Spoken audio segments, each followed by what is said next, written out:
What if you could read minds for 24 hours? As an experiment, I decided to try it out. Here's what happened.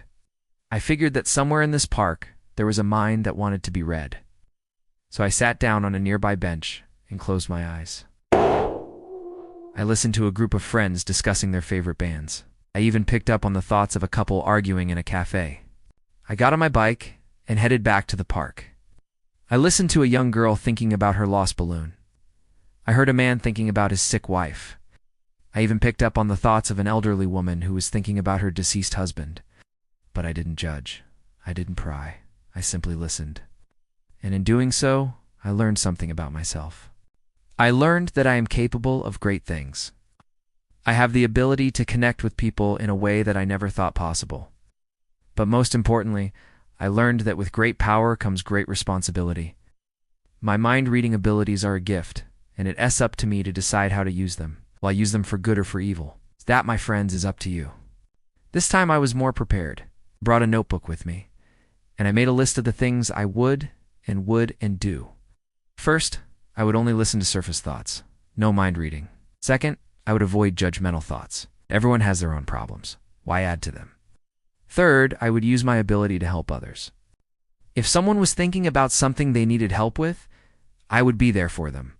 It was a lot to take in, and by the end of the day, I was exhausted. Went home and locked myself in my room. I needed time to process everything I had heard. I focused on the thoughts around me, and I began to pick up some mind chatter.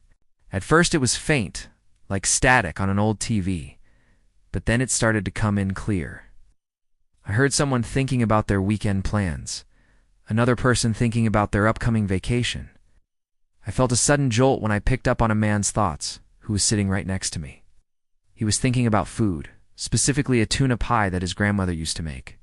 His thoughts were so vivid that I could almost taste the tuna pie myself. It was at that moment that I realized just how powerful this ability was. I woke up early, got on my bike, and cycled to a park. For the next few hours, I walked around the city listening to the thoughts of everyone around me. I heard a woman thinking about her lost cat. Did they know that I was listening to them? Were they scared or confused? I felt terrible.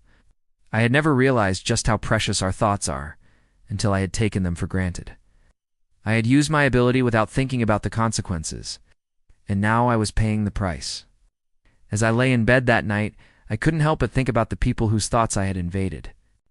The next morning, I woke up feeling refreshed. I had slept well, despite everything that had happened the day before. With my list in hand, I sat down on a bench and closed my eyes. This time the thoughts came easier.